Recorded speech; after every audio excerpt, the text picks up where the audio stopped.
think we are live. Yeah.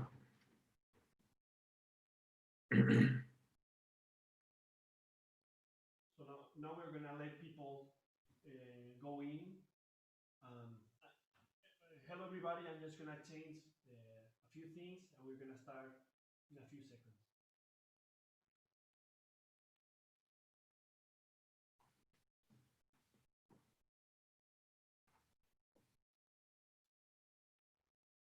When people join, can we see it or? Yes, I think I'm gonna adapt it so people can write in the chat.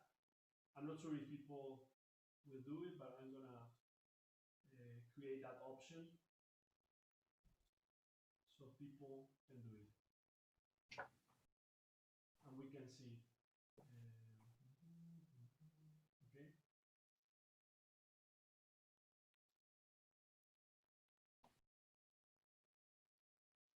Just 1 second. Well, how is the weather over there? That's no news. Yeah, it's no real snow, you know. Without the snow, like in Sweden, it gets boring. But it's like say +2, +3 degrees Celsius, maybe. You know, in Spain, there had never snowed like this for the last 50 years. Really? I send you the link so you can share it with people you want, and I can just post it on social media. WhatsApp, yeah. So people can join us.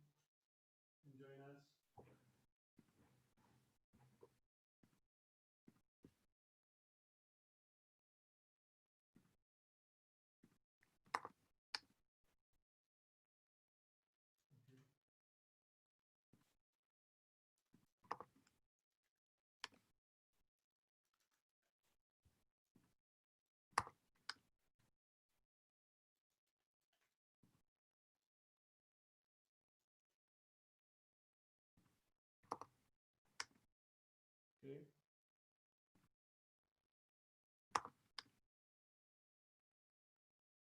So we're gonna create a chat so people can join us.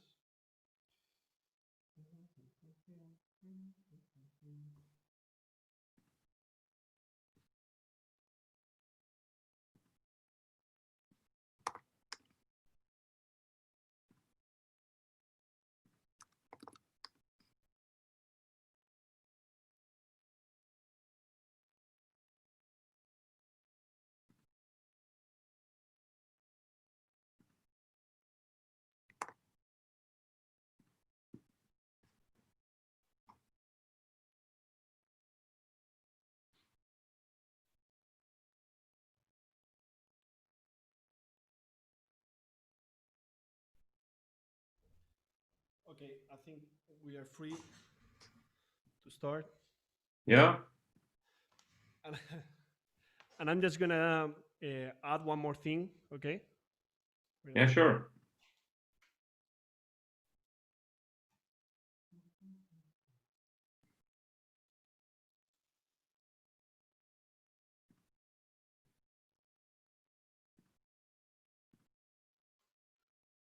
I think we are free to start. Yeah. And I'm just gonna wait.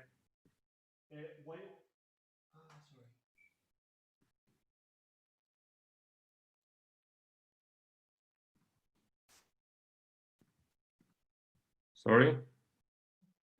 Are you listening to the video live? I did, yeah. But not anymore. Okay. I'm just gonna put a couple of photos so people. But it's a bit of it. Then you get it. Yeah. How to say? No problem. No problem.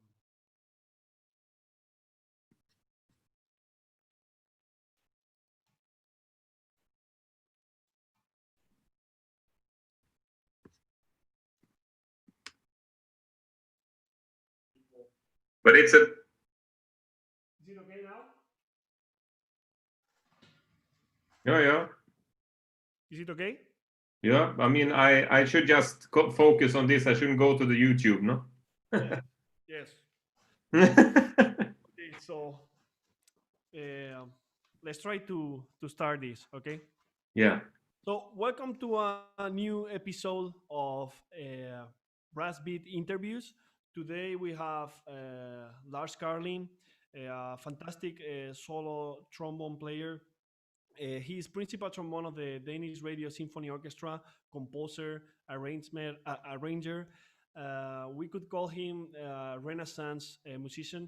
But Lars, first of all, welcome for joining this live chat, and tell us a little bit more about you. Who is Lars Karlin, and where are you now? Just tell us a little bit.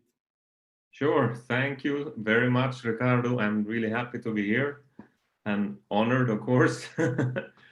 Nice to see you again. Yeah, I'm Lars Karlin. I'm from Sweden, from a small town called Borlänge. Uh, I play trombone and Wait, Lars.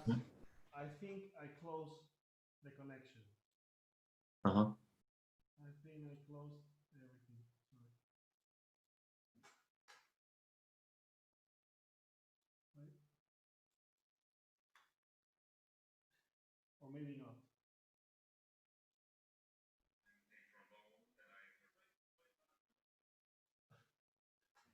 Okay, now. Now We it's start. good, yeah.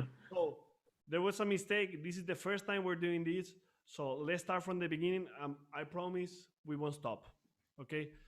So hello everybody. Welcome to another episode of Brass Beat interviews. Today we have Lars Karlin. He's a Renaissance musician. He does everything. He's a very complete musician. He's a composer, an arrangement, concert soloist. He's principal trombone in the Danish Radio Symphony Orchestra, and today he's with us. Hello, Lars Karlin. Thank you for coming. Thank you very much for having me. I just wanted to let people know a little bit more about you. So, could you please tell us who is Lars Karlin? What are you doing now? Yes, yeah. Yes, Lars Karlin is a Swedish trombonist from Borlänge in Sweden, now living in Berlin. Mhm. And yes, I am recently married. That's also something new. Congratulations. And yes, I saw the pictures you were in India. yes, Right? it was my wife is from Kerala in India, so we managed to get married there in December 17th.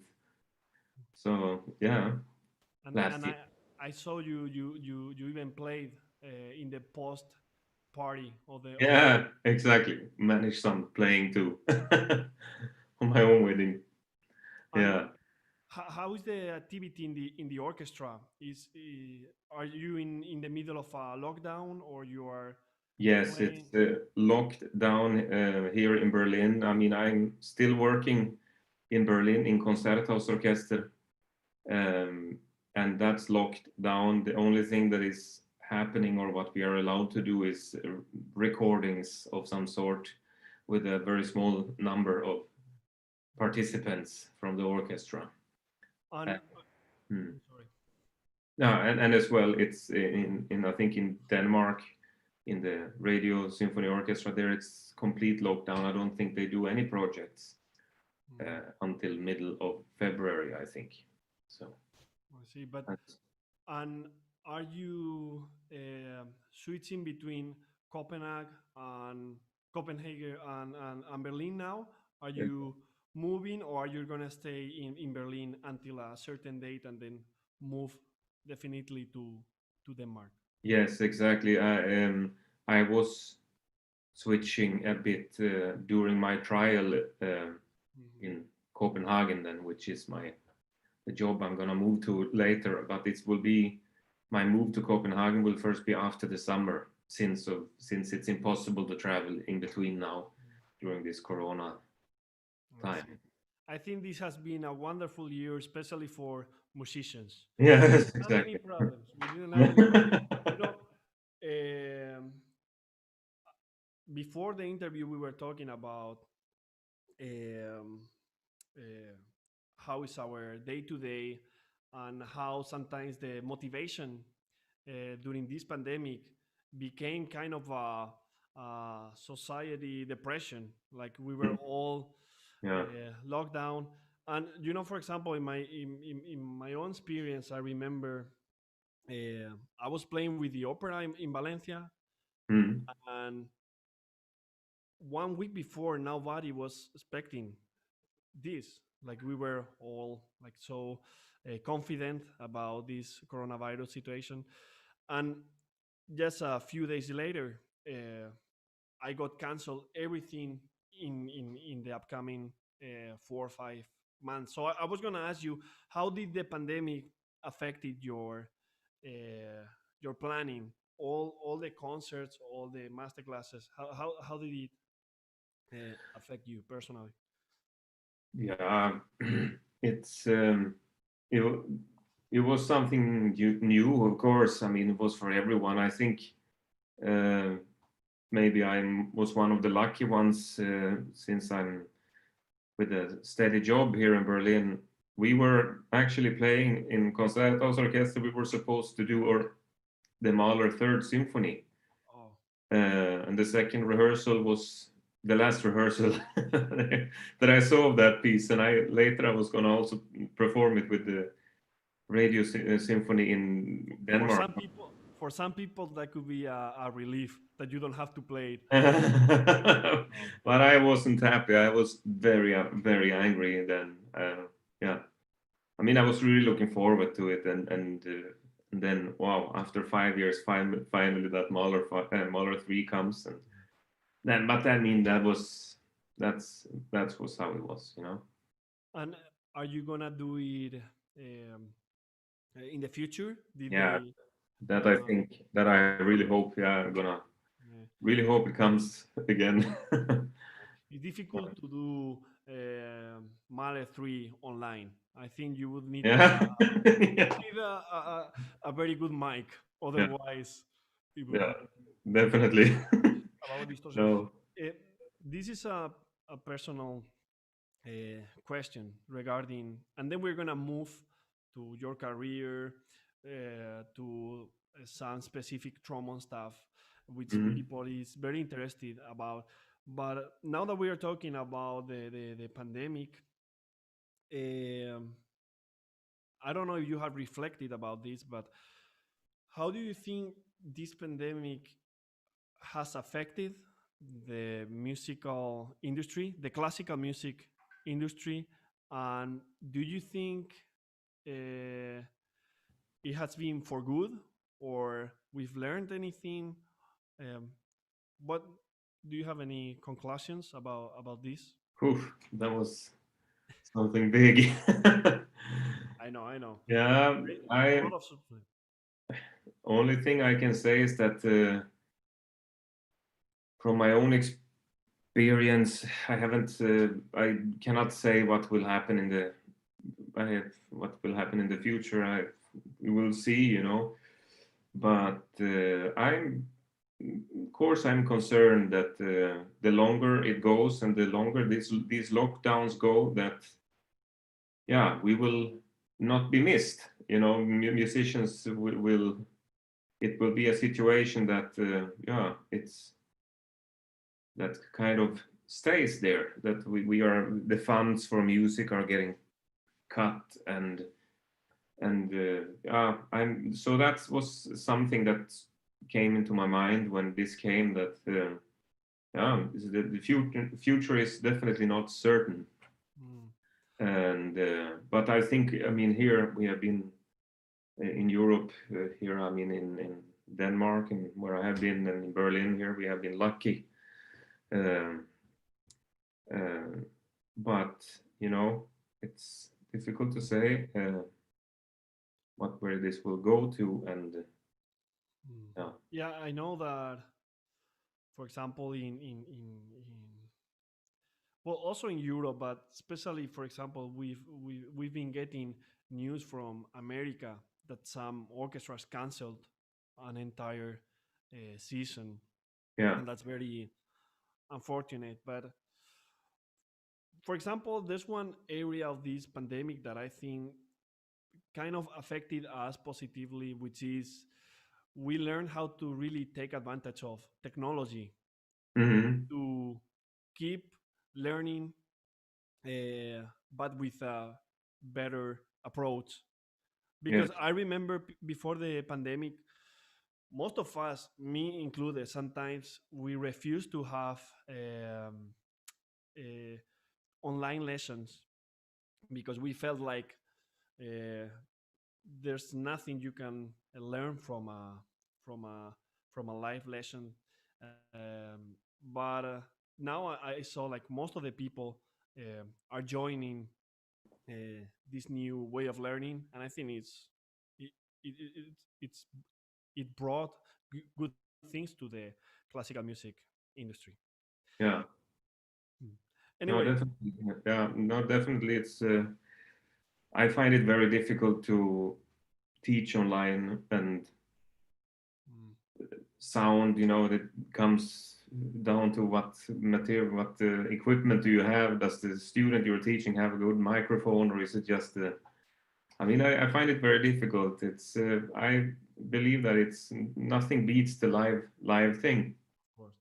and it's so difficult to replace. So yeah, Yeah. It's like this meme that says this is the setup of the teacher, and you yeah, see a lot of mics, very nice yeah, camera, two yeah, screens, and then you see the setup of the student, and there's only one person. yeah, yeah, Sometimes is the contrary, but yeah, yeah. anyway, okay, let's go to some of the topics that people I think uh, are very interested in. First of all, I would like to talk about your career, how you started playing trombone and getting Mhm. involved in this music world. And in that regard,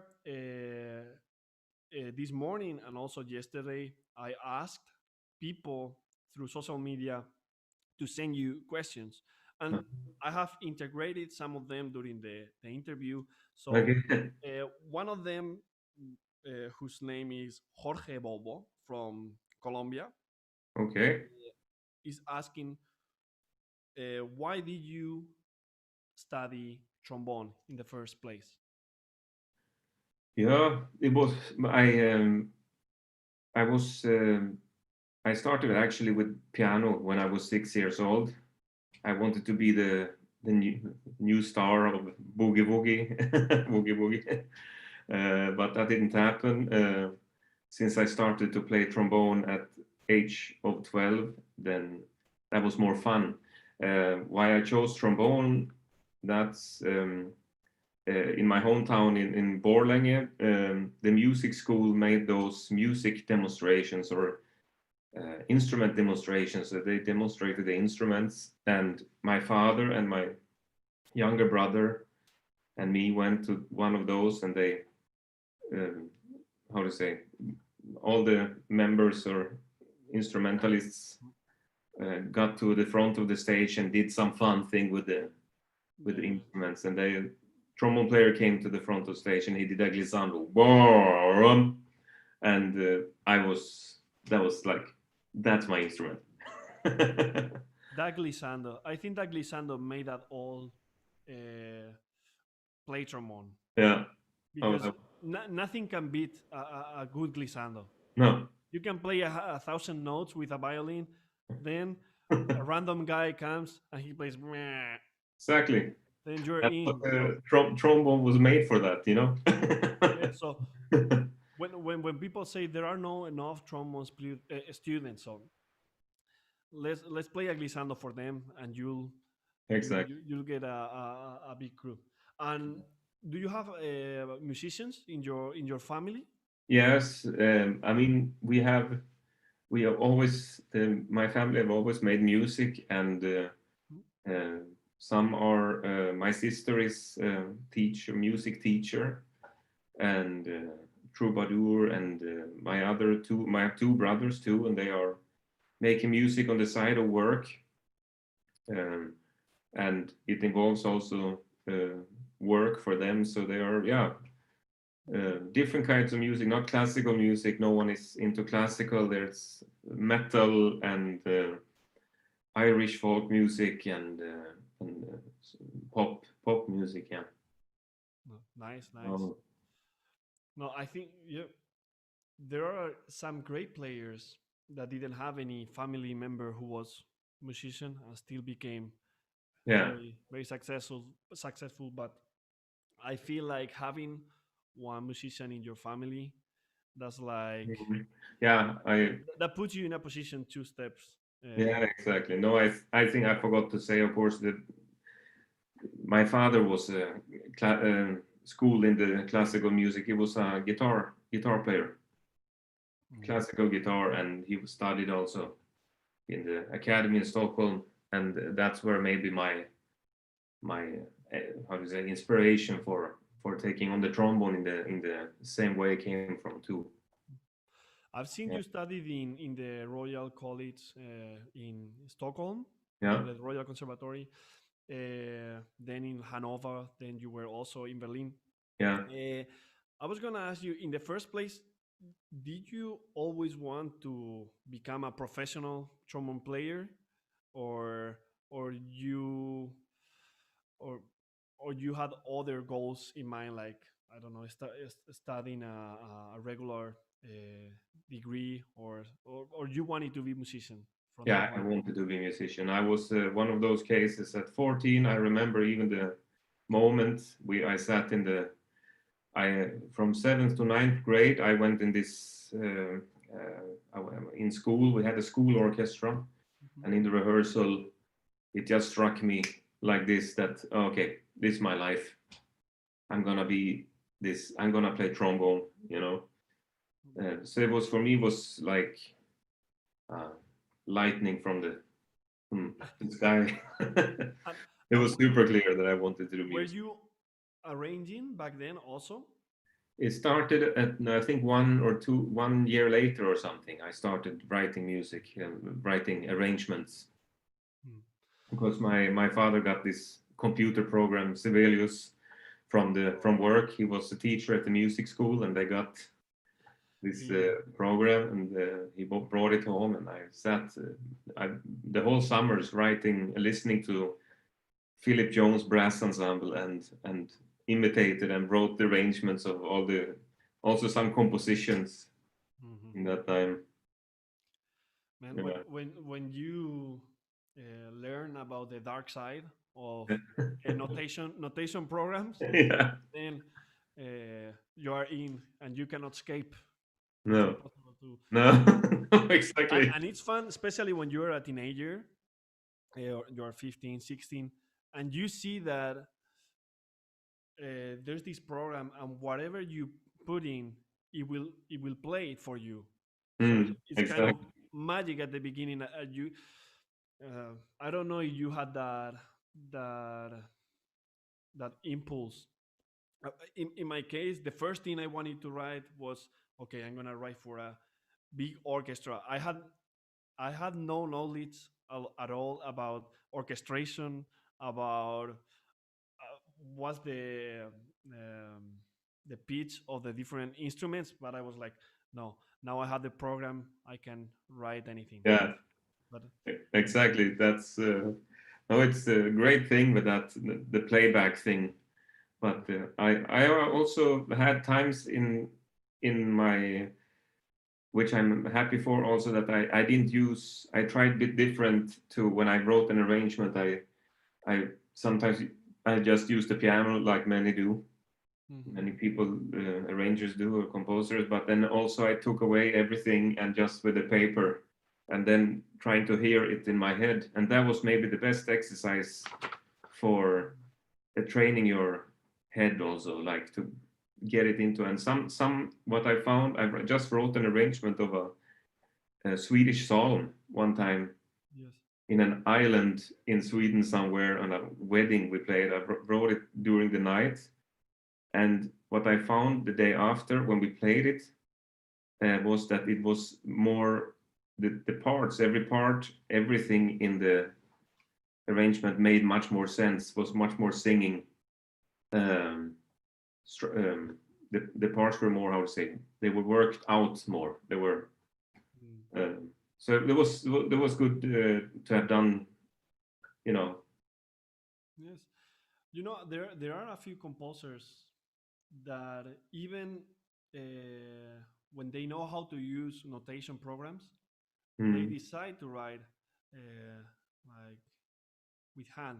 You know, like for example, Yeah. John Williams or composers like, yeah, and it's also a very nice experience. Okay, going back to the topic because we are moving to arranging, and that will happen later. We were saying that you studied in Stockholm, and after you moved to Hanover, actually we met there when you were already working in Arus. I think you were working there as a member of the orchestra, and Yeah. you came to Hanover to substitute for 1 week Jonas Billund. Okay. Yeah, that's where I met you in the first place. And I was gonna ask you this because I'm sure most of the people who watch this video is either studying in the conservatory or in a previous moment before going to the conservatory, or they just finished their studies. So when you were there in Hanover, Trombone Unit Hanover was created, this trombone group, and I think it was created because there was a terrific crew of trombone players. It was you, Frederick Belli, Angelos, many talented players. My question is, how was this healthy competition in between students? How was the environment back then in that all-star class? Oh wow. It was when I think back on that time. Honestly, I think it was magic. It was the I was in heaven. You know, when I came from. Now you disappeared, Ricardo. There you are. Okay, you were gone for a moment. Okay, no. So yeah, it was coming from Sweden from the class in Sweden there. What also was good, but in Hanover it was I think we had 14 students in the class of Jonas Bylund, and yeah, it was yeah, it was a great spark in the and great atmosphere in the class there, and the competition in between us and I mean, when I came, I was very green, you know, like it's a lot to learn, new country, and language wasn't my strong side, isn't still, but there was a lot of positive. I can only say there was only positive with that competition to hear how other people practiced and to be in a very creative. It was a very creative working place. Do you think you would have improved that much without that environment, without your colleagues? Do you think you would have been able to do that by yourself? Mm, difficult to say. I think that the most important of it all, the one that made people, inspired the people to be so creative, was of course Jonas, our teacher. So that was, it grew something with the mixture, of course, that he was so great teacher, and also that the people back, they were very interesting bunch of people then in the class, different, and difficult to say. I think it's was a good. I find I am really thankful that I was part of that. In any case, without that, maybe not so much. And were there in Hanover where you learned about yoga? Because for you who don't know anything about the conservatory in Hanover, Jonas Billund, he's a wonderful teacher. He's also well known because when when he works with the class, there are some sessions weekly with the students where you wake up pretty early in the morning, sometimes at 7. And if there was a Mensa party before, Mensa party is one of these parties that the conservatory organizes Mm. every semester. So if there's a Mensa party, it's still the same time or even a little bit earlier. So Yeah. was there where you learned this concept of yoga and applying that to your trombone playing? Yeah. That was through Jonas and that idea that he had, that it's good to a good routine to start with. I'm kind of physical exercise or waking up somehow, and it also has an effect of your breathing. Uh, I have stuck to that since then.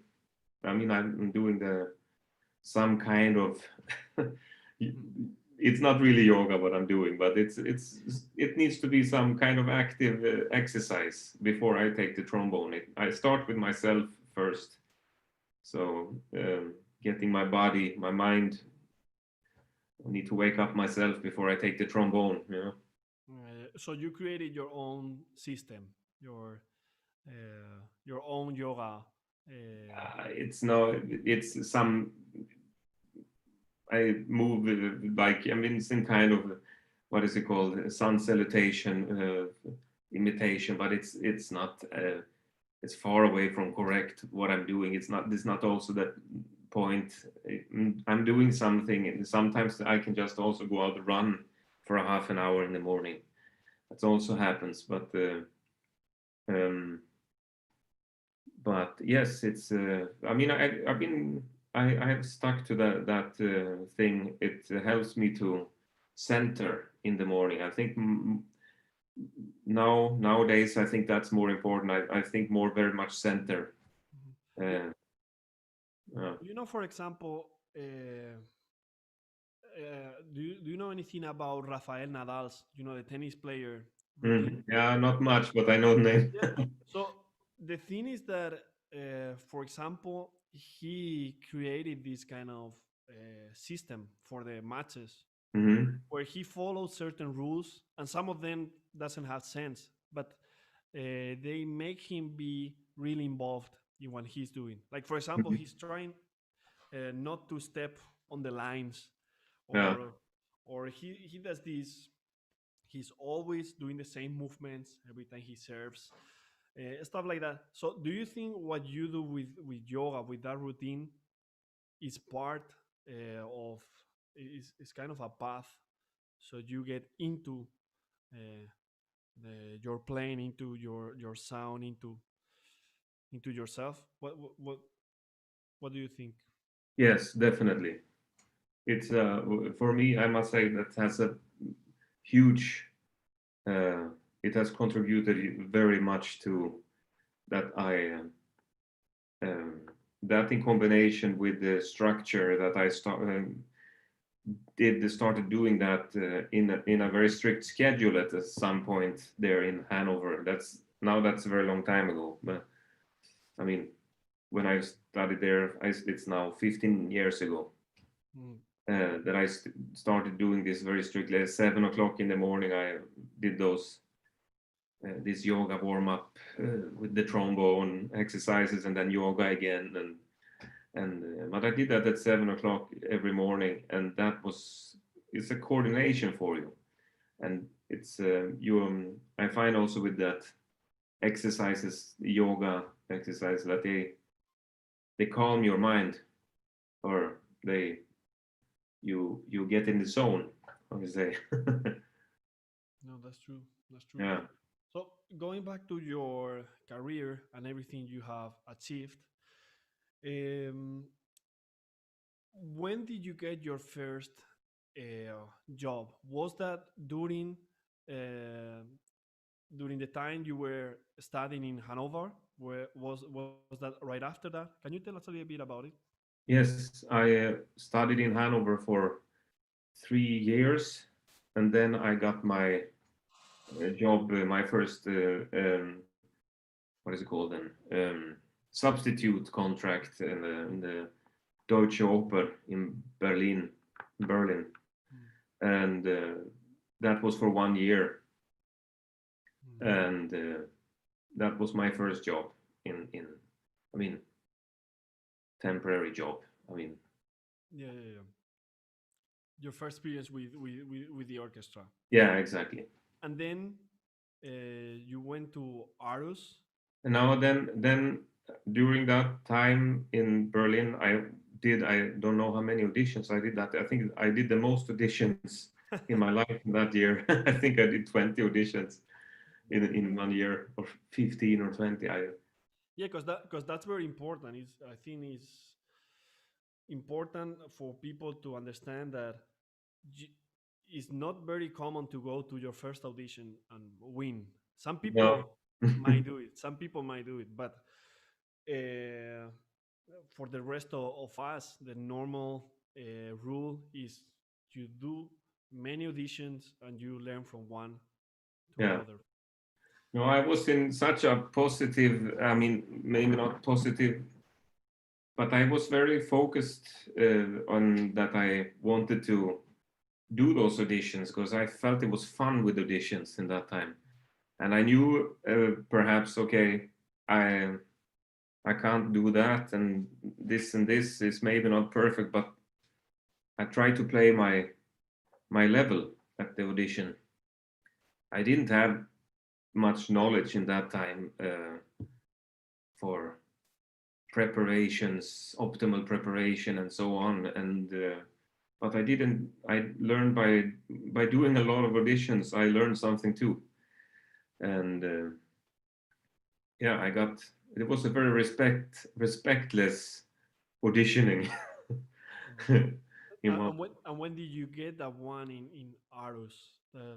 Aarhus was much. It was later. I mean, the year after Berlin, I worked in the Hanover State Opera for 1 year, and that was also a temporary, I mean, a job. Substitute. Mm. Yeah, exactly. Um, and that's the second trombone. And then after, let's see here now. After that, I was studying in Hanover in the same time as that, I remember. And then I went back to Berlin for a short substitute again in the opera, and then I got this Aarhus job. Well, one thing that is one thing that is very surprising for me is how after you got a stable job, which is kind of the goal of every musician, because our career, like being musician, some of the most difficult thing is to find stability, and orchestras are maybe without any doubt, together with teaching in a university, the most stable jobs you can get. So what brought my attention when I met you in Hanover, and is that when did you at some point in your career decided to, okay, I'm gonna keep studying, I'm not gonna play in Aarhus, and I'm gonna go back to Berlin. I'm gonna go back to college and study, looking for new goals. How did you decide to do that? Yeah, I kind of realized with the time in Aarhus there that I wanted something. I want to be back in a more cultural center again. in that time. I mean, this is almost like also, I mean, 8 years ago in that time. But I want to go back to Berlin, where I was fascinated then. Still, by that time when I got the job in Aarhus, I had been in Germany for 6 years, and I felt quite a bit. I felt in that way like, oh, now I'm leaving Germany, and right now I feel like I just got used to it. Yeah. So it was quite fast after I started in Aarhus. Actually, I had the feeling coming that I won't stay here forever, and I need some more challenges still, and there is much that I have to give that can't be done here. Mm. Yes, Did you also have to do with your playing? Did you want to improve something specifically, or yes, I wanted to improve the playing, of course, and I wanted to play in a orchestra in Berlin. no? Because like I think your gesture is a very good example for students, in the sense that you never settle, even when you are supposed to settle, that you are in a very nice position, that your life is stable, you don't have to worry about bills anymore, Mm. and suddenly you decide, no, like, how I feel is first, and let's try to go one step forward. Yeah, I would call that take a risk.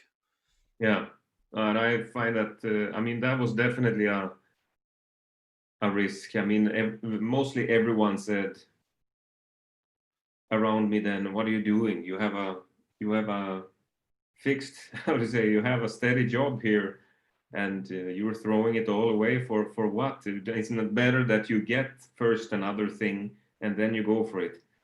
But to those, I just say that you never get to work as hard when you have some fire up the ass, you know. So that's that I believe in really still, and I really put myself in some bad financial situation with quitting the job and so on. But I don't. That was, I managed somehow. I got some contacts for gigs in Berlin first of all, and then 1 year later, I had a job in a Berlin orchestra. So, so the main message of this podcast is, all of you who have a position in an orchestra, Mhm. please leave your job. So there are more positions available, and everything's gonna be fine. Just take the risk. Nah, nah, yeah, but it's sometimes people have fire up their ass even with the steady job, but That's true. yeah. Well, I don't want to talk about me, your interview. I just wanted to share. It has nothing to do with the risk you took, but in my own life, what I'm trying little by little, and I talked to you before, is spend more time on composition. And sometimes when you want to focus on something, it can be improving your uh, trombone playing, it can be getting a better job, whatever. You need to give up, not give up, but give up certain things. So sometimes you need to take the risk, uh, and give up some things that maybe give you money, Mm, and only focus on certain projects. I remember Sergio Carolino. I did an interview to him, yeah. and he told me that after 20 years of doing solo, he learned that the most important thing is one project at a time. Mm, Only you have one project. Don't try to cover more than you can, and just focus on one thing, and then go step by step.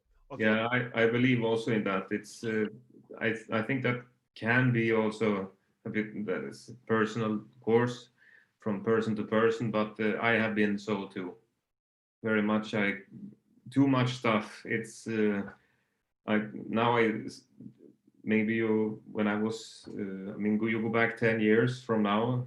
Uh, I was very different. I did everything. I was sitting, arranging big pieces of music, and did audition in the same time, and I was a mess in a way. But I managed that too, and then not always so good, but and sometimes a bit better. But you know, No, but you I learn, think but it's you learn by you get the experience, and then after a time, then you realize, I think, okay, better to focus on one thing, do it really, really, really well. yeah, and I think it's also nice that you learn from your own mistakes. Yeah, So, so maybe if you hadn't done those mistakes, you wouldn't be the person that you are nowadays. So exactly. that I think it's important. Going back to your years as a student, um one of the reasons why Trombone Unit Hannover is so famous and recognized is because of the success of their students. Most of you participated and were successful in different international competitions, Mm. and you were one of the main protagonists in this area. You were uh, award in the Wettbewerb, right? International competition in Yeah, the Deutsch. How do that was you pronounce the German music. Deutsch Yeah, the Wettbewerb? Deutsche Musikwettbewerb. Yeah, Also Lieska, ILO's competition. yeah, ILO's competition is a very prestigious competition in Germany. And how do you think these competitions made you better as a trombone player? Are these competitions important for trombone players, even if you don't want to have a solo career? I mean, even if you want to do only orchestral music, do you encourage people to participate in these competitions? yes. I mean, I would. I learned a lot by doing them, and especially with the preparation before. And yes, and I mean, you with Lieksa was in. I mean, a small town in Finland. It was great to go there and meet a lot of. Um, I mean, people, trombone players, and yeah, musicians. Um, and I mean, it's a great thing, and certainly the preparation before it, prepare many pieces, and I love that thing of managing to focus well during a competition, that you're running your own lane. You know, you don't have an opponent really. You're going on your stage, and you're the worst enemy is yourself. Mm. So that was something I realized quite much earlier than I started doing the competitions, perhaps, but from doing athletics when I was small. They said, you're running your lane, don't, you're competing against yourself. No, So that's true. that's so the more you win your battle inside, the better you. There is no real battle against you, and from other people and so on. Yeah, someone can say something stupid and try to, uh, but I mean, that's No, no, no, of course. yeah, Negativity out.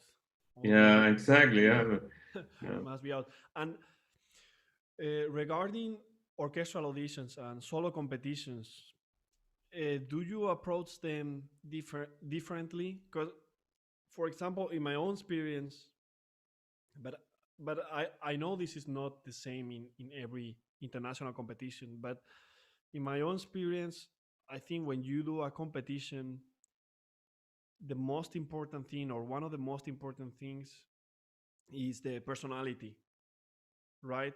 To show your own version. And in orchestral auditions, it can be also that way. I'm not saying you don't have to show your personality, but you can also win a orchestral audition only by showing your power technically. That happens also sometimes. So, do you think we should approach solo competitions, even if they are online, which I encourage everybody to do online Yeah. competitions or anything that is online right now? Do you approach them differently? Y- Orchestral auditions. Yes, I was thinking more like that in the past. Yes, I think it's a bit stricter, more strict to. Now came some message. No problem. um, in a audition. Um, um,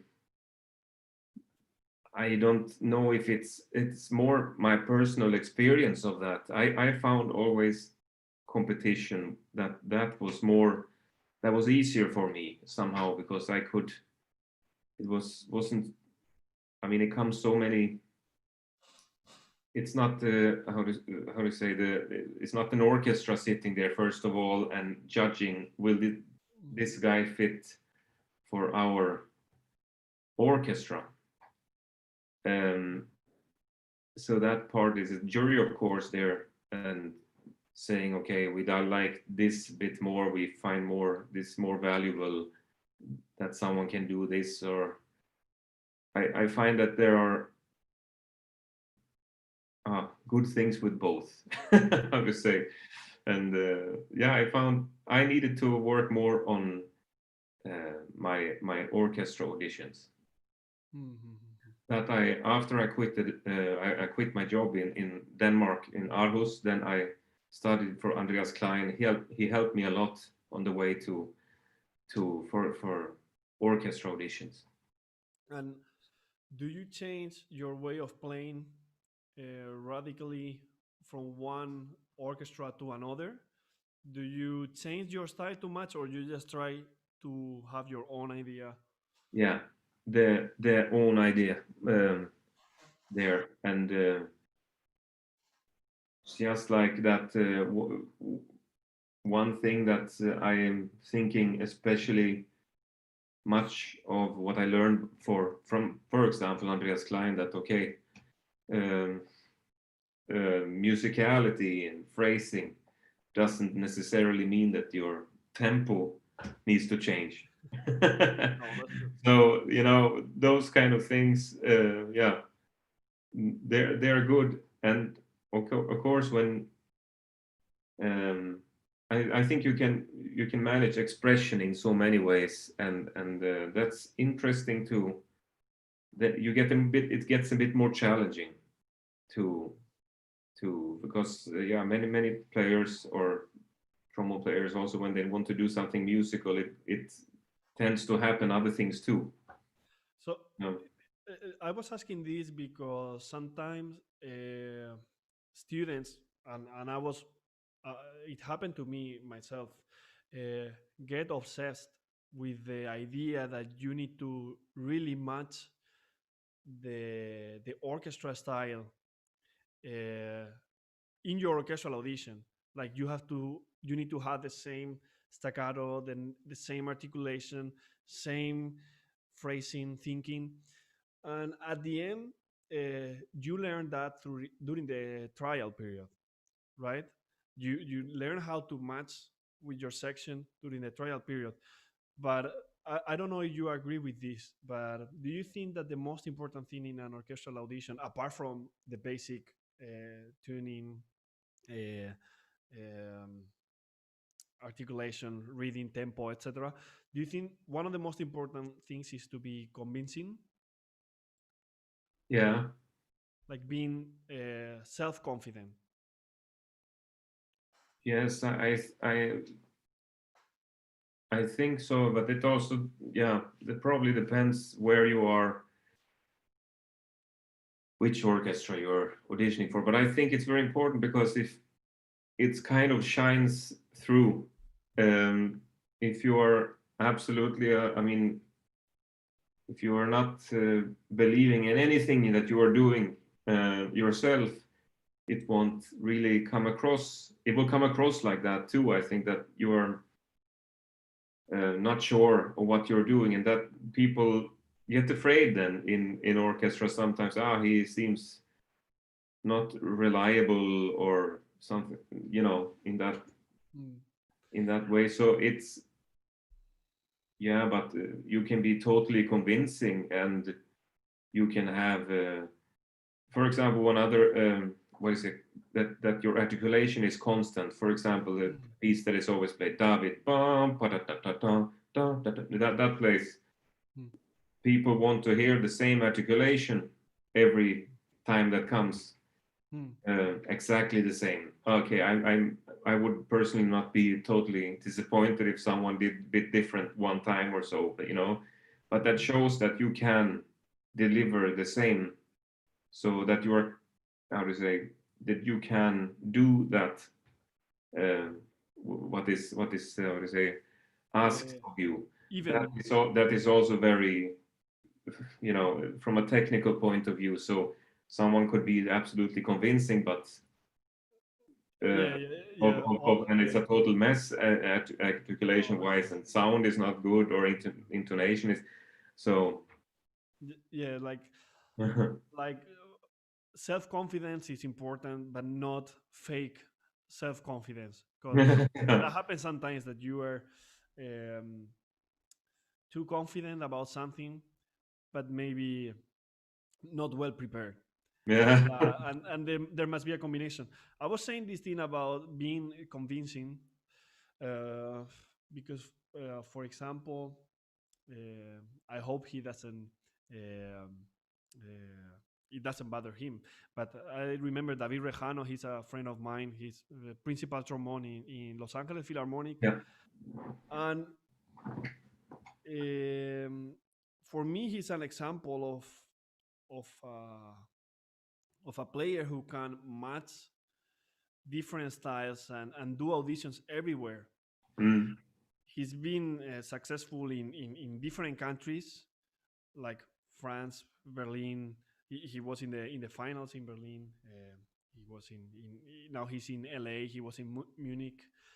And I remember I was sending him clips of me playing orchestral excerpts and David, and I was, and I was getting frustrated, because when I asked him, okay, would you do this phrase this way, and he was always just do whatever. I'm sorry. Did I appear again? Yes. So Welcome back. he told me that try to be convincing. As long as you cover tempo, even articulation, good intonation, you can do. You have some flexibility that you can do. You don't have to be worried about, in this note I'm gonna do vibrato, or I'm not gonna do it. Like sometimes there's a little bit of freedom. Or um, what do you think in that regard?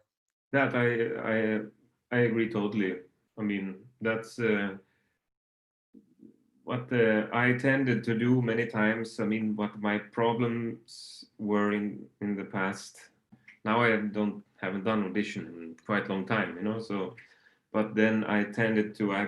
Would have been working a lot on the solo concerto, but not on the excerpts very much. So, so that was when the people heard the first round, or when the jury heard the first round in audition, then they would think, "Wow, what the first round? That was fantastic!" But then they came the excerpts, and then people were not so.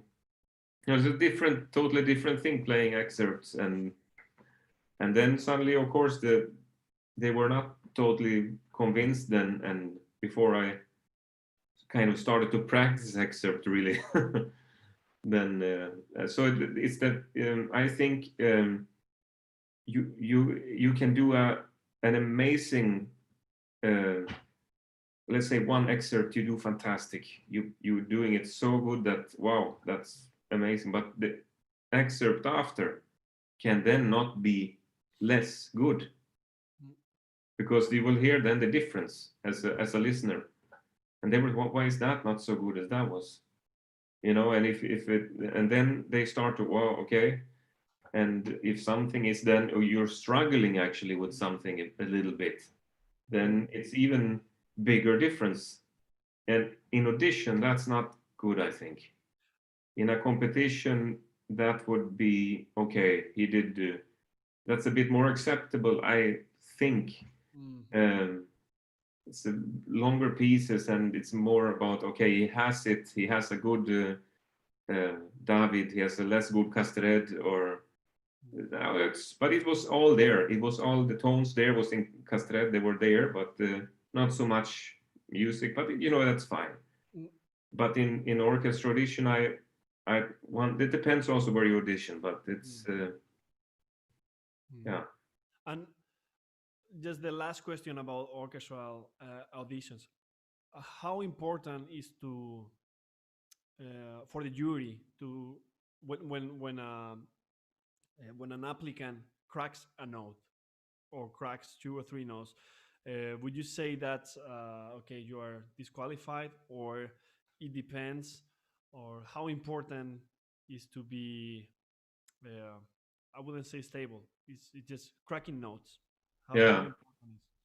I think it's hilarious when people do that. No, I think it's for I don't bother. It's I think it's better to crack for real than you know So than so than to your just hit advice all the time, you know. so your advice for applicants is to crack notes. Yeah, exactly. If I they like should. that. Yeah. Yeah, but I mean, or but worse than I mean, worse or worse, it's no problem if one person cracks one or two notes in the whole audition. But normally when it's happening 3 times, 4 times, or 10 times, a little bit of Mm. something, then people get what I noticed anyways. Then people get insecure on if this is happening, does he have problems there? And then they start with you know, and of course for myself too. I mean, it's some unsolved problems Yeah. So has happened to sometimes yeah. Sorry. I was gonna say that sometimes too many crack notes is a sign that there's a deeper problem. Yes, it can be. Mm. It depends, but that's like you can hear. I mean, I've heard fantastic auditions, people that are okay. That's yes, they have cracked notes. Mm. I understand.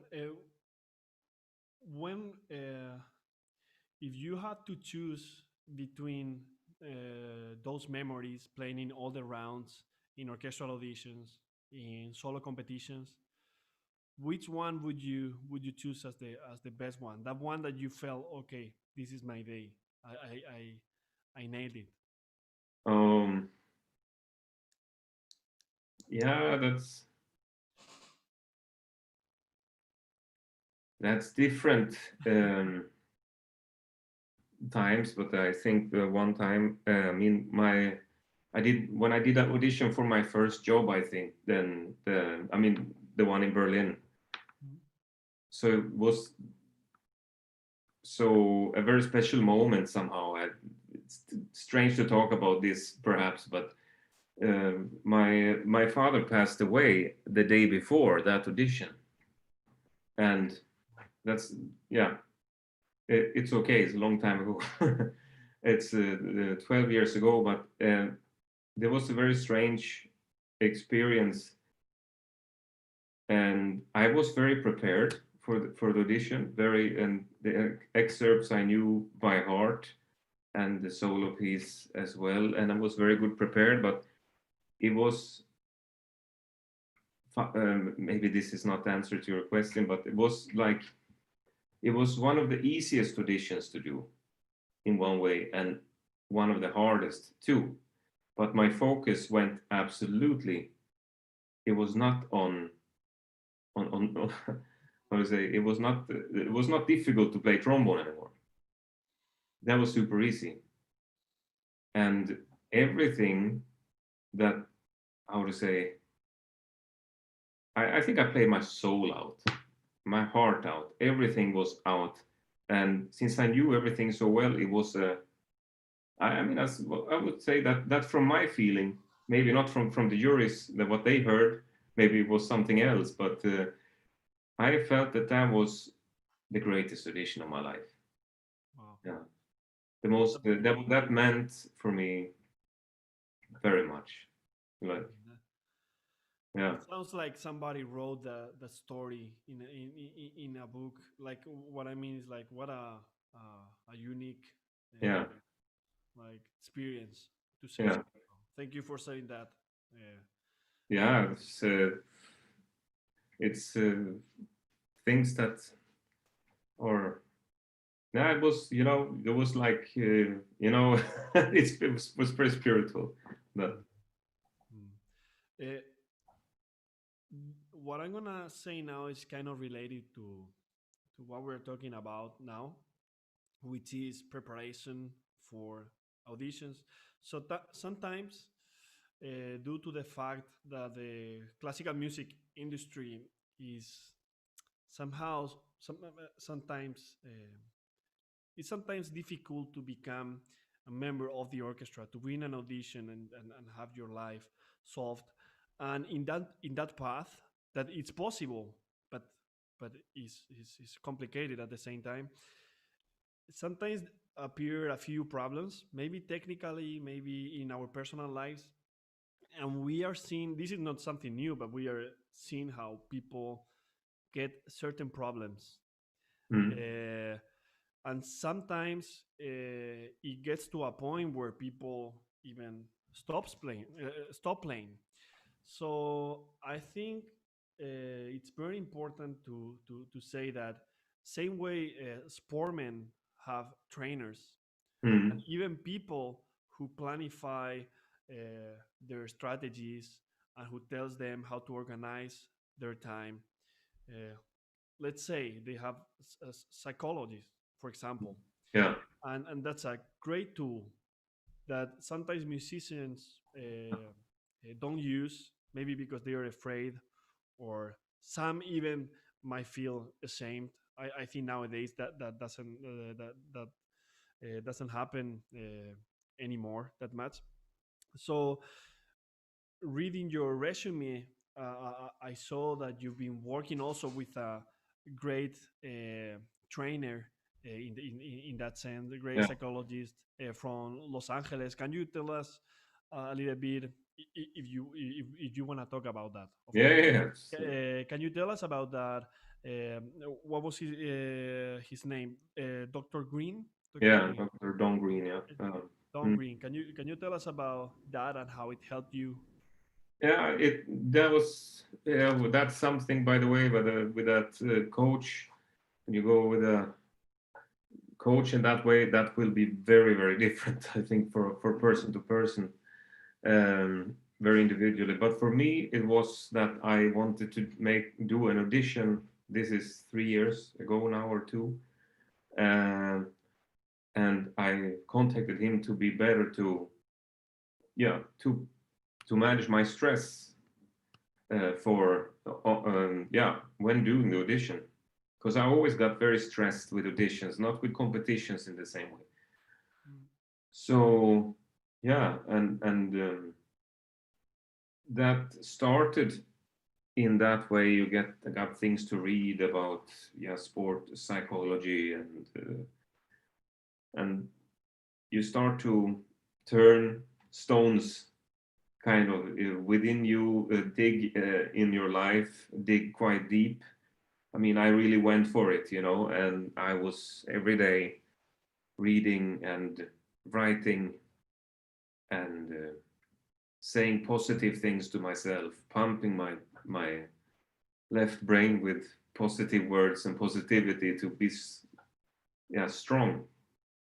And in the end, it really helps. It does. And but after a time, I think I got to fake my funeral after like 5 hours of. Um, I think you told me that. yeah, yeah, I That was remember kind of that. an exercise. It was like Yes. to see what you how you want to be remembered.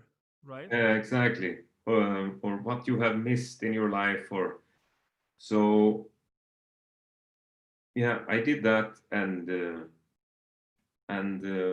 then after that, I should write on a paper what things that I would like to do, and there was not uh, audition or another orchestra job on that paper, Hmm. strangely. But that's so I was a bit. I would say I was a person I was quite eaten up by. I was working a lot. I was writing arrangements 12 hours a day, not taking care of my health very well, uh, Mhm. and I was work only.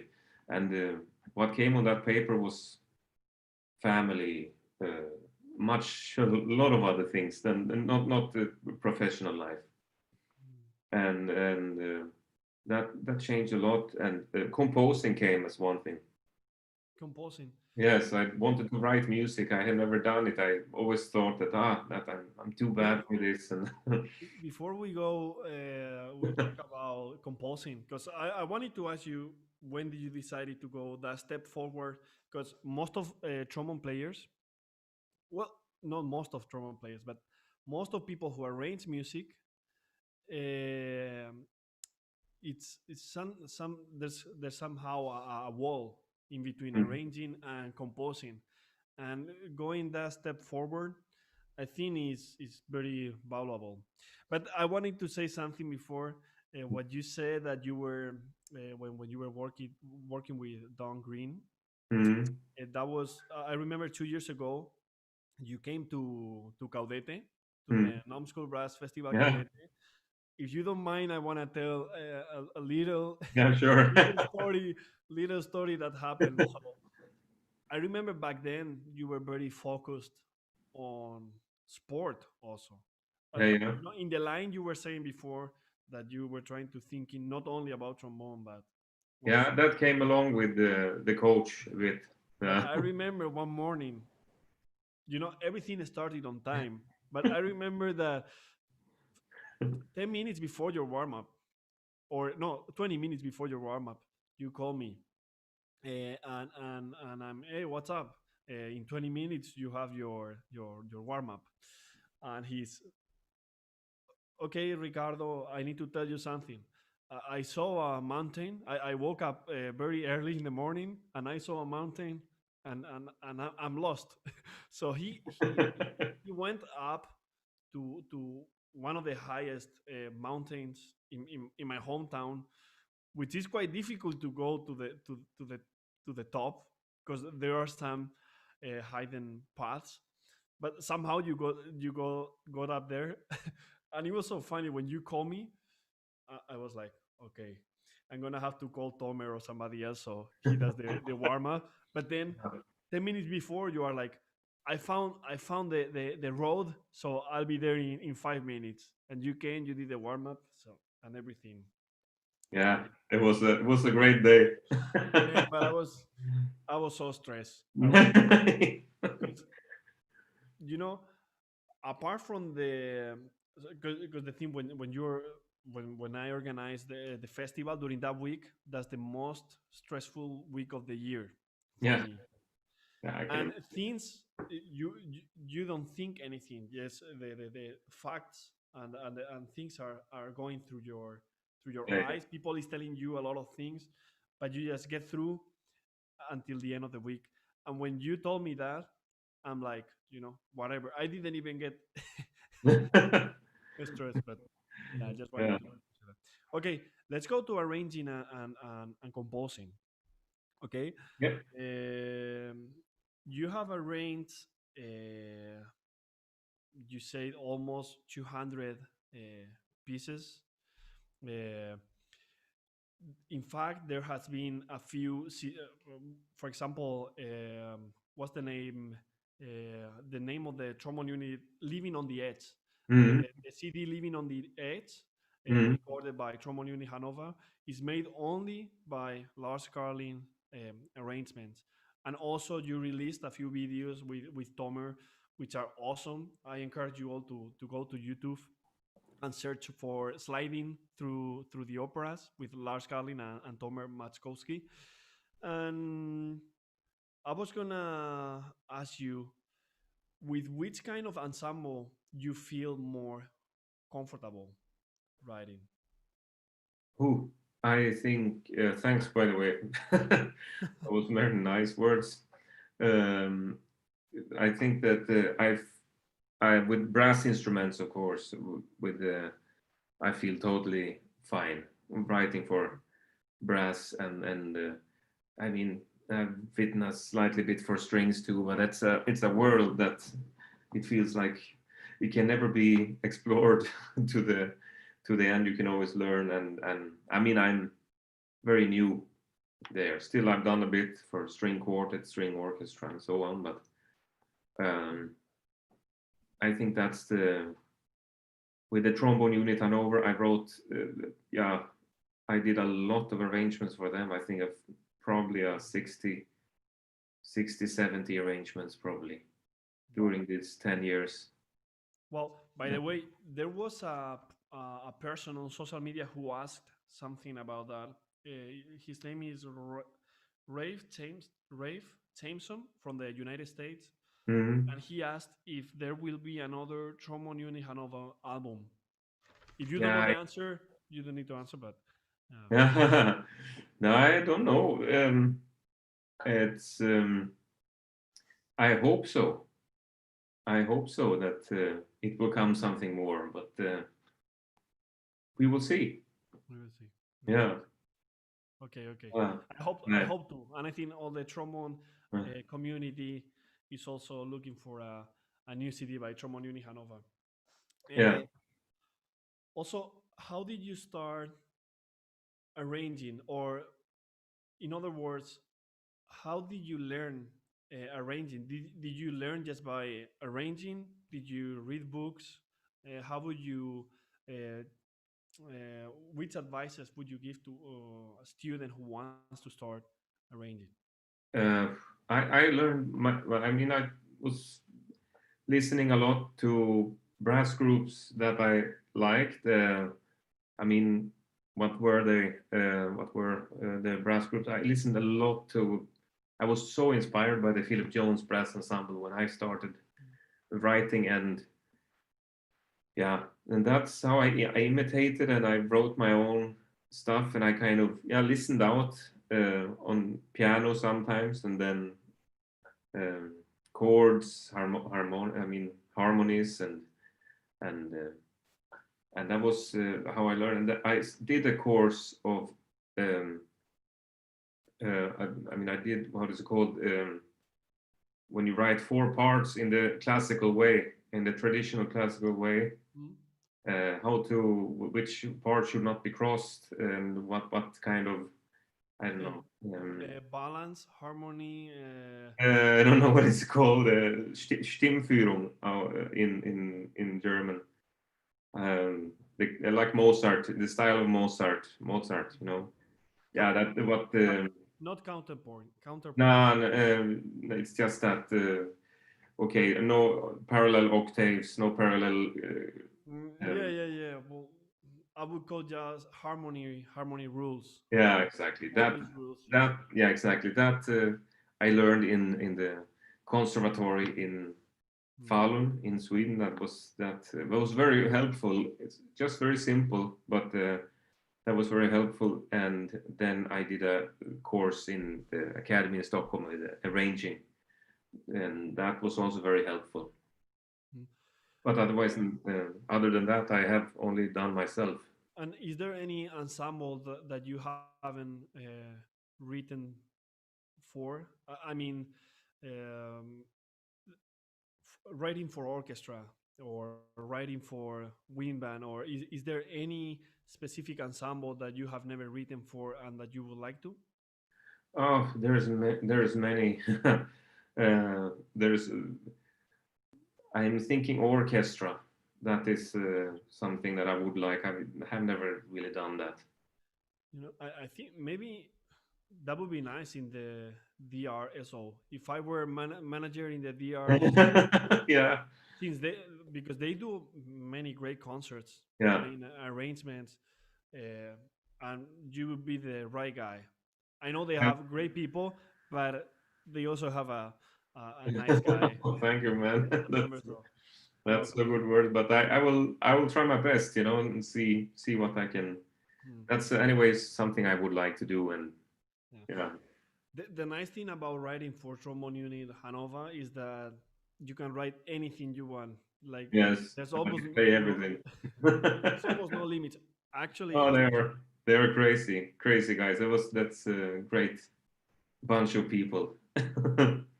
I remember because the first commission I got in my entire life was by Trombone Unit Hanover, and I think you were involved also. Yeah. You and Frederick Belli, and you both told me that I just told me don't put any limits. Just go crazy. Yeah. So that's what I did, and Yeah, it was and amazing. that's why nobody wants to play that piece because it's so I crazy. love it. Many have played it. No, Oh, many great. played. Sunrise in Panem. Yeah. I encourage you to listen to that. Okay, and when did you decide? Okay, I'm gonna go one step forward and start composing, writing your own music. And why didn't you do it before? Oof, I have done it a bit before.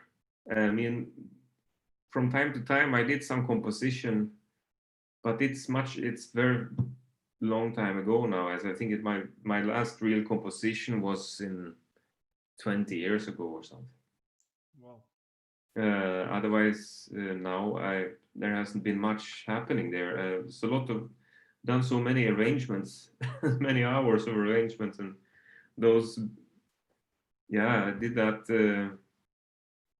The Planets Suite for 8 trombones and percussion, and the first act of Lohengrin by Wagner for 8 trombones and percussion. I mean, those were transcriptions that took so much time, and so those things I've done, and I mean, I think I've been exploring quite of a something that it's not really out there yet, And it because it's not on my website yet because my website is not up. no, but it's nice that you brought that up because when I asked on social media, okay, uh, let's let's suggest questions for Lars Karlin. A few people asked about, okay, I love Lars Karlin arrangements. I've heard all of them, but where can I get them? Yeah. So, No. so people is asking where lkarrangements.com will be available. It will be available in 2 months from now. That's the deadline. Is that a promise? That's a promise. Okay, Mm. so this video will be online Yeah. until that promise is So what is it? That will be the 12th of March. is made.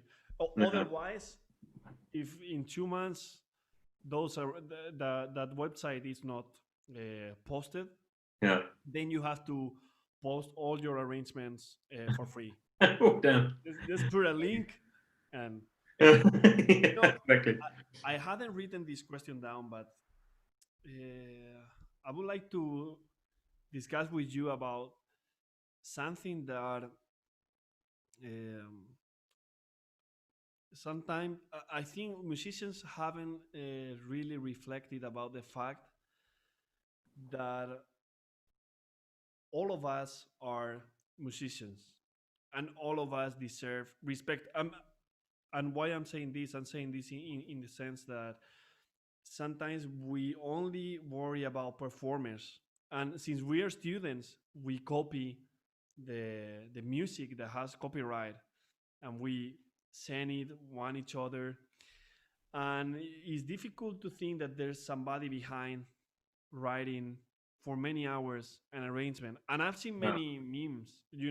Some people share memes uh, about the owner of a bar who calls a bunch of musicians and say, "Okay, you can come to play to my bar, but you're not gonna get paid, but you will get promotion." And I see how some performers have the same attitude towards composers, and they pretend sometimes that I know they have good intentions Yeah. sometimes, but I had the feeling like, hey Lars, how are you? Can you write these arrangements for us? And maybe if you ask for a fee, they get offended. Or Yeah, yeah. so, have Yeah, you ever yeah, had any? I had that myself. Even I mean, people think that everything is gonna be free, and I mean, no, but it's most of people that I've been contacted uh, that I contacted. I understand it's gonna be some kind of. Most people understand that it needs to cost something, but very few people don't understand. I mean, don't understand it at all, and but also the people to some degree, the people that contact you to write something for you, to put down those 50 or 100 or 200 hours of work. I mean, think a Yeah, bit about how much that is, how much 200 hours of work is, and you can't. no. I mean, that's to write one piece. You can't do anything. I mean, it will if you have another job, next even an orchestra job. I mean, you have your free time every day is gone. I mean, and that's gonna cost 500 euros. Is that reasonable price? I mean, it's Hmm. just to laugh about. And I don't know about your own experience, but in my own experience, and I have to say, sometimes it's a lack of empathy. I'm not saying people has bad intentions, because No, no. I'm the first person, I'm the first one who, when I was young, I was printing music until I had a few teachers who taught me that, you know, especially when it's copyright, it's fine to maybe save some money. Don't drink Yeah. 2 beers instead of four, and buy the original. Yeah. But I don't know your own experience, but in my life, my worst experiences were with people who were really close. I don't know, because if it's somebody who doesn't know you, uh, uh, it's okay. It's not a big trouble. But when somebody who is close to you is doesn't even think for us for a second that maybe that should have any kind of fee, I think that's painful sometimes. Yes, I think also. I mean that. What is it called? You have they. Uh, it's funny in a way that in one way I think that musicians can say, of course we should have paid when we play a concert. That they are very. That's of course it should be like that. But when it comes paying for a piece that someone else actually wrote that piece, and I mean it's that to understand um, the responsibility is Mm. not there for Mm. many, and that has been so. People don't think so, and I that's it's alarming. I mean, it is maybe I think the also that can also goes that and also how to say transfer to other areas of life too. Yes. Um, where is your responsibility? You have responsibilities in life, and not. And if it's okay, if you copy music, you get it from a friend, a big Yes. folder of gigabytes of trombone music. Okay, I have it for free. Just let's come on, let's play concerts. Come on, that's not the way. Uh, it's No, yeah, and you know, and of course, we have all written things for free, and sometimes it's our own initiative. Maybe you really want to write an arrangement. For example, now I'm working as a, let's say, full-time composer during Yeah. the mornings, but from time to time I try to save some time to write things that I want to write that maybe are not commissions, but it's totally understandable that a composer wants to write something for free for somebody, but there must be a common will, you Yeah, yeah. know, between them. But what I would uh, tell people is that, for example, if you want to play Eric Weisen's sonata, I wouldn't write him an email saying, "Hey, can you send me that for free?" Like, maybe before doing that, it's easier to do a research, see what is, because yeah, I'm sorry we are going. Yeah, yeah, no, no, it's No, but I I cannot. don't think there are bad intentions. It's something that people maybe don't realize, and I Yeah, would say same as performing. It's like if somebody tells you, okay, you're gonna come to my festival, but we're not gonna uh, pay you. yeah, I think yeah, yeah, no, it's kind of the same. yeah, yeah, no. It's I mean, I have just of course there are many the people that write, for example, that have written to me and asked about arrangements. They are very respectful always. They have been, of course, should it. But where can I buy your arrangements? There is no way to buy it. So yeah, it's. I mean, I'm happy that people come and ask and doing that way. You know, so there are many people that have that how do you say respect.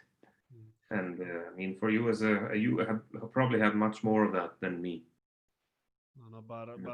I'm sure in a couple of months it's gonna be a great success because I'm one of the, every time it gets the festival during the summer we need new repertoire, and I'm always looking for LK arrangements, and it's not there, but in 2 months There's nothing there. it will be, so LK arrangements that come. Yes, that's it. Okay, let's move to the almost the last topic, which is, let's say, more nerd questions, Yeah, because a lot of people asked about your equipment. By the way, this video is partly sponsored by Yamaha. Lars Karlin is a Yamaha artist. And can you tell us a little bit about your equipment? oh man, I am the worst. I don't even. I have no idea. You know what it's just really good. You know, it's yeah. Or maybe you I don't. sound really good. Maybe it's Yeah, not the trombone. I just know that they have with the help from Thomas Lubitz in Hamburg and Eddie there and the people there. They're always fantastic people when I go when I Mm-hmm. have gone many times there with Tomer Pashkovsky also, and they have fixed fantastic instruments for me. And if there's any wish that I had or anything that they have helped. Which sound are you looking for? Do you like to define the sound like bright or dark or in the middle? What are Ooh, you looking for? I think it's this sound that is. I need to create a sound that I have that I need. How to say for that if it's bolero in the orchestra or if it's a solo piece, then I need to work. Mostly, I think that the trombone is a help. Uh, Mhm. it's not the main thing is what you are doing, you know, and what you concept of sound and but I think that the equipment can definitely helps you on some. I mean, I actually listened when you interviewed Ian Bousfield about that, Mhm. and that was interesting view what he had about that. It actually is very important, Mhm. and I have never really thought about it like that. But of course, when I think of how different a Bach is from a Yamaha and from a Con. It's so different trombones, and it depends for me personally what do I need to do. And with Yamaha, I found that they were a bit easier for me to play, and I got very great, how to say, effect. And have you changed at any point your way of playing by changing this to a new instrument, or you try to keep playing the same? It always sounds me after a week. It's never changing. But with the other instrument, I feel that I have a feeling or different mouthpiece, or you get a different thing. You get a period where you need to get used to your center kind of in the instrument, how you feel the instrument is changing. Hmm. So that's a Yeah, yeah, yeah, yeah. I was gonna say I'm gonna ask you a couple of questions that are in this section of the interview that were sent by students. If you want, answer them quite briefly because yeah.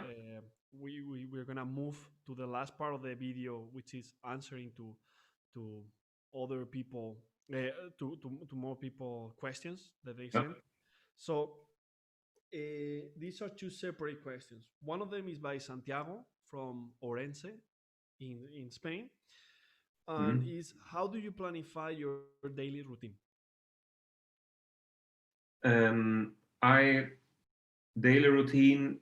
Uh, okay, depends what obligations you have.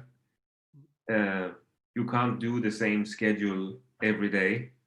You have other things to do. It comes appointments. You need to go to rehearsal or whatever. But I try to start the most important of all. Start the same time with the warm up with your on your instrument every day if you want to uh, feel that you're how do you say proceeding forward or developing in the best way. I think that's the most important. First of all, start in the get up in the morning, get your breakfast, and then you go into practicing. You know. And going into the details, do you follow certain paths like breathing exercises, long notes? Do you have any technical exercises that you do every day? Yeah, I do a lot of in the warm up. My first hour, it's a lot of glissandos and long notes, air, mouthpiece, free mouthpiece a bit, not so much, but a lot of free buzzing. Mm-hmm. Um, the yoga I do first, then I move to free buzzing, and then I sing 15 minutes, Mm-hmm. and then I go to mouthpiece playing for 5 minutes or something, and then I take the trombone and I do kind of the same easy exercises with metronome. I try to include tempo timing on the metronome goes on tempo 30 on the quarter notes. Very slow tempo, so I need to subdivide a lot for myself. That things I do, and lot of long tones. I take really time for the warm up, 1 hour. Nice, very nice. Okay, so let's move on to the questions that our followers sent to you. Okay, Hmm? I'm gonna change the camera. This is gonna be like the special effects of this video. So I'm gonna move the mic so then I can read everything that was written. Okay, and one, two, three. Yeah. Yeah, As you see, the furniture is different, but yeah. it's Can okay. you get the microphone with you? Oh, Yeah, yes. Now can you hear it? yeah, it's good. Okay. So there were a few questions sent by the people. There are actually a few people connected on YouTube. I see a few people. Hey man, just getting started. Hey Lars, hey Ricardo, very excited to see you both. Greetings from Cincinnati. So there's many people here. I'm gonna ask you a question that was sent through Instagram by Yanis Vontis from Netherlands, which Mhm. is, do you think you have accomplished everything in your bucket list? No, no, no, man. It's far away from, but yeah, I understand the question, but no, I hope I never will. What would you like to? I mean, I hope I never will, but I know I will never. But okay, I can hope that I will, but yeah, there is always so. I wanna the first thing I want to do now is to play in a fantastic orchestra with the National Symphony Orchestra in Denmark, and play all these famous pieces, Mahler 3, Bolero. I mean, that's only trombone, various trombone solos. There's so much music that is so great to play. It's great to be in a great orchestra and play this wonderful music. That's what I want to do first. No. I see, I see. And in the world of composing and arrangement, do you have any other uh, goal or dream that you would like to achieve? Yeah, I would like to um, compose, get into composing because I'm not really there right now in my head. How will say I hope they will come. I hope that when I started that I will enjoy composing um, more and find that that is a really good thing to do, and so that's something I wanna do. Okay, awesome. There are a few messages here. Hans Karlin, he says, back in the days, Lars used to practice his scales and pieces out on our yard in Sweden. The Yeah, kids knew right away when he was home for a visit. yeah. Ah, that's Hans. Yeah, that's my brother. Your brother. Yeah. Andras Bogax. Hello to Andras. He's a very Ah, yeah, Andras. nice Yeah, guy. Very nice guy. yeah, Hey, yeah, well, he almost burned our apartment where yeah. we were living, but I'm not gonna go into that The story Hanover stories. because I don't want to blame him. I Yeah. don't want him to go to jail. I don't want him to go to jail. Okay, a few more things. SK1B says, Lars, how to sound like you and what mouthpiece do you play? Your sound is one of the greatest I've heard. Very, very soft and delicate. Love you and Trombone Uni CD. Okay, I didn't pay anybody to write this. That's nice words. Well, thank you. But I play a kind of a 3G mouthpiece, I think, from a Bach, but it's a bit changed. I've done it through Yamaha, and it's kind of 3G. I don't know really. Um, I'm kind of working on that mouthpiece a bit too, but it's there around, and I think to create a, I mean, every person will have their sound depending on how we are built, of course, and so on. But I think the most important is I think long notes and focusing on a good sound, a good and how beautiful, not visualize, but hear it, mental rehearse your sound. Is this the best as I can sound? Try to hear your sound, and if it's too far to go, then sing as beautiful as you can, and then play afterwards, and try to create for yourself some inspiration for the best sound you can do. Wha- One question, Lars. When you sing, do you use any specific consonants like ta or ra or la for staccato, legato, or is not a very important point for you?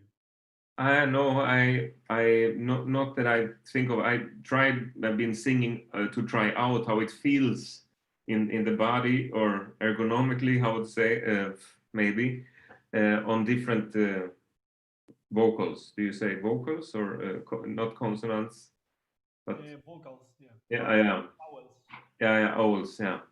Um, yeah, and that I've been trying out, and that can help sometimes. High and low range, yes, I can do that. But no, I just try to perhaps even sing as good as as a singer. I try to be the best singer I can be, you know. Yeah. And then I learn from that instead of trying to imitate in a trombonistic way, to a singer, to be a singer. No, I try to learn from my own singing. So homework for tomorrow, just go to some singing lessons. It will pay off. Yeah, Okay. maybe. We have here the button.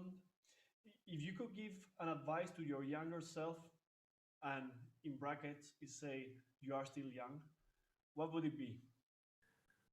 uh, oof, oof. Invest in Bitcoin. Would you say that? Yeah, exactly. No, I would say that younger self,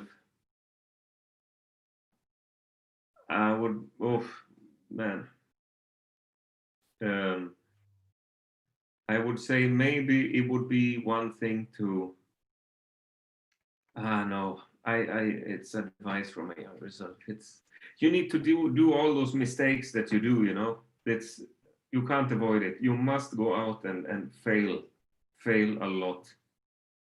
And you must go the long way. You can't do shortcuts. So I wouldn't say anything to myself that I wouldn't have been here, you know. I If, think, Lars, if you had to choose in between saying something to your younger self or saying nothing, would you say something or rather nothing? then I would say something like, "You're okay. It's fine. Don't worry. It will be fine."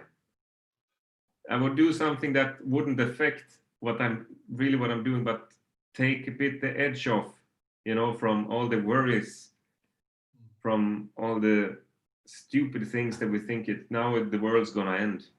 It's gonna be fine. I would do that perhaps. Okay, let's go to the last two questions. One of the last one is, what is your alto equipment? Also What? Yamaha. Yeah, Alto. Yeah, the Alto is a Yamaha as well, with the valve that Yamaha has done for me, and that's working really well. I think I mean, it's definitely the best Alto I've had.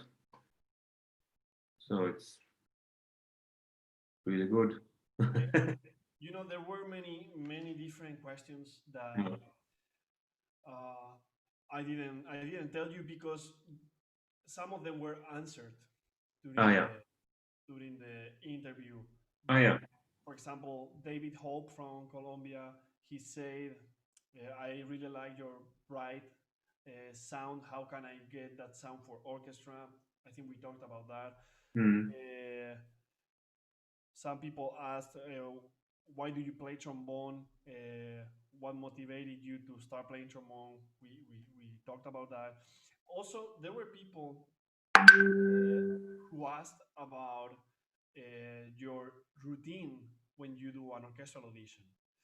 Um, if you want, you can say that, maybe go into that for just a second. Yeah. And is there any way you planify the orchestra, let's say, for the month prior to the audition? Yeah. I would do it then as I would do if I would do audition today. Then I would try to plan uh, at least 2 months, but rather three. And two first months or something like that, I would try to do the most of the uh, how do you say, the heaviest stuff. How to say, to solve as much problems as I can, and so and how do you say, practice as much as I can all the things. Then the last month before, I would reduce my practicing time a bit, very little, and play and perform slightly bit more for 3 weeks. And the last week I would practice almost nothing. Warm up, do some run through sometime, but not maybe even not so much. So to be in absolute top, to have energy, because many times in auditions we get so tired. I mean, anyways, I got very very tired on the audition day. We are spending so much energy. We are getting nervous, more tensed before an audition. The closer it gets, and we don't sleep well many times the day before audition, and that's so get a lot of good sleep, a lot of good food, exercise. I mean, along all the way, of course, of those 3 months, but to really focus on feeling good. Okay, Maria Karlin, she sent also a message through the YouTube chat. She said, "Thank you both. Great interview. Greetings from Vorlande." Yes, Is, that's is she that, part of your family as well? that's my sister. Yeah. I think we have They here. are watching. I think we have here your family. Okay, They are everywhere. I think you. I'm sure you are tired. You need to rest. Probably you didn't have dinner. People is still sending things through the chat. You can take it on if you. That's fine for me. Okay, we can answer the last two questions, and if there are more questions, these questions will be available in the comment Yeah. section. So there's no problem about that. And again, SK1B is asking how to wide and volume in sound, or not target it in that way. Do you, how, I guess he's talking about how to work on the volume. Uh-huh. I make it wider. Do you think about making it wider, or maybe thinking about projecting instead? Yeah, I think that has to do with how much of your area that vibrates actually, and how the usage of air and vibrations, that you can vibrate very full in the mouthpiece. That makes volume as well as center. I think center also. Um, yeah, I think it's for me what made a very good or increased volume in sound was free buzzing, because you activate the muscles very much more. That increased my volume in, I think, and center too. Very nice one. Very nice one. Before I go to the last question, which is gonna be made by me, if you want me to keep doing this kind of interviews and keep inviting great artists like Lars Karlin, uh, I would love and I would really appreciate if you can click the like button, subscribe, and click on the bell icon so you can enjoy these videos and you can get the notification to watch the upcoming interviews. In that regard, we're going right to the last question, which is one that I'm gonna make for you, and is how you see yourself in 10 years. How do you want to be remembered? Man, do you know that yourself? No, but yeah, Read. I think it's. I just wanna. Yeah, I think it's important to. I just wanna live life as good as I can, and do things that brings meaningful. That are meaningful, and yeah, where that would be. I mean, maybe on a beach in India. I don't know, never know, but it can be wherever. It can take a sudden turn, and it goes in the total different direction than you than you think. You know, But I, once you post the lrarrangements.com, yeah, exactly. you can just go to Yeah, yeah, live exactly. the life. Yeah, I never know. Now it's difficult, but yeah, I I think hope. you will be fine. Yes. No, man. In 10 years, we do another interview and we catch up and Yeah, see. we need to meet in your festival in Spain again. Yes, Yeah, we'll do it. yeah. For all of you who don't know this, Lars Karlin was a couple of times in the Numskull Brass Festival Caudete in Spain. I encourage you to go there and look for it. And I'm sure Lars is gonna be back soon. Actually, I have to talk to you later. I'm gonna send you a WhatsApp because now, okay, I shouldn't do this live, but just so you know, I'm teaching in a university, and I said that I talked to the rest of teachers. David Rejano is also teaching there. The Cool. musicians of the Opera of Valencia. We are teaching in Valencia in that university, and we want to do a few. We want to invite some international artists before summer. So I would like to talk to you and see and if this pandemic allow us to bring you. I mean, yeah, I would be more than happy to do that. Okay, so Yeah. before we finish this interview, just say thank you to everybody. Yes.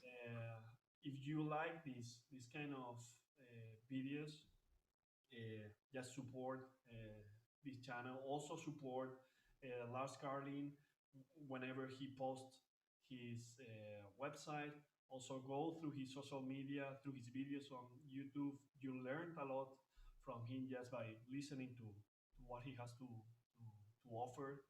And also think that he's not only performing, but also performing his own arrangement. He's a double artist in that sense, and that's really uh, one thing that must be appreciated. So, thank you very much to all of you for being here. Thank you, Lars. Yeah, man. Thank you so much. And I want to say the same to you. I mean, thanks for having me first and doing this thing. You are doing so many great things, and I'm happy I know you. Such a musician and composer. It's an honor for me. I have to say I paid you to say that, but Yeah. Yeah. Yeah, really. okay. Thank you, everybody, and see Thank you you.